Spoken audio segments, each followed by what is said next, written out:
All right, welcome back. We are a little more than a week away from the Underground Music Showcase. This event brings together people from all over Denver to check out the city's hottest and upcoming artists. This year, that includes Covenhoven, an independent artist who won Best Folk Album in Westwood's 2026 Best of Denver Awards. And the shores that you swore you were standing on were just a story that you've been telling wrong, and you've been dwelling on the last line like it's somehow gonna save you. Such an amazing voice. Covenhoven, real name Joel Van Horn, joins me now to talk about his career and the performance at UMS. So first of all, when people say, come up and coming artists and things, you've been around for a while. Yeah. 5 albums or? Yeah. I just released my 5th, yes. Yeah. So you've been at this a while, and when people start to get recognition, I always find it interesting because it's never the day after they release their first album. You've been at it for a while. So tell me about the performance at this particular event. Well, we'll be a quartet, and I just looked it up, and we're going to be, this is our 7th UMS, actually. Yeah, number 7, so that's fun. What do you think about this event? It's really for people to find new music, and I should say I found you through doing this, having you on the show, and it's right in the lane. Like, you've worked with folks like Gregory Alan Isakov, familiar to people here, Bon Iver. Yep. You've worked with those folks. What's it been like, the journey so far? It's been wild and winding and long and beautiful, and it's taken me here, so that's great. I started Covenhoven in 2013, and actually one of my very first shows was a UMS festival. I look back and realized that I think it was my second concert ever that I played the UMS back in 2013. Second solo?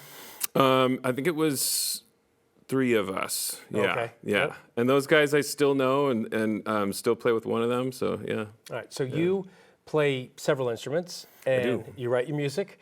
I've been going through your lyrics for the last 24 hours or so, and it's really, really amazing, deep stuff. The song God's Empty Chair. That was 2021, I think, released on that album. Yeah. Talk to me about your process. I mean, I think for people like me who don't write music, we're always really interested in folks like you, because when I think of an emotion, we share the same emotions, but you just describe it in a very different way, a more poetic way. Did that always come easy to you? How did you start writing? Well, I wouldn't say that words come easy, and words are maybe the hardest part of the whole process, and that has definitely evolved over the years.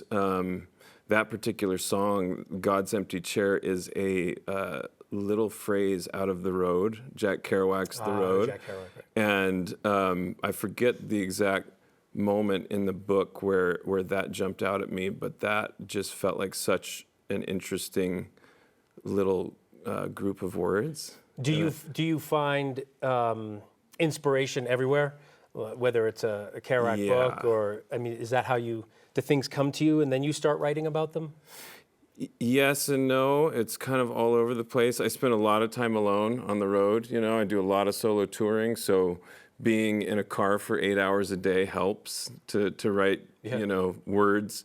Being out in the wilderness for hours on end, just alone with my thoughts. A lot of times I have earbuds in, listening to the music that I've already written that will eventually, hold those words. There's so many ways that this stuff comes about. I think it's really just that I'm in love with words, and that I love that aspect of songwriting. So. How is it? Would you say it's difficult to be an indie artist in 2026?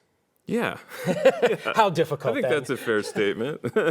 It's not like difficult like a lot of people's lives, So I certainly don't want to overstate the difficulty of it. All relative.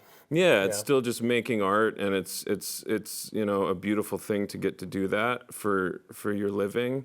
But it's tough. It just kind of continues to be harder and harder the way the industry is sort of evolving over time. It's made it kind of difficult. So what's next? I mean, you just released your 5th. What's happening after this performance, which I'll be going to, by the way. I'm looking forward to seeing you live. Oh, amazing. Heading to Canada, playing a bunch of shows in Canada, playing some shows in the Pacific Northwest, and then just continue writing, continue recording, and touring. So, yeah. Well, best of luck. Thank you so much. Thanks so much. He is Covenhoven, and you can catch him as part of the Underground Music Showcase next week. He's performing at 2 Moons on Larimer Street, Saturday, July 25th at 7 p.m. Tickets are available online. Kathy.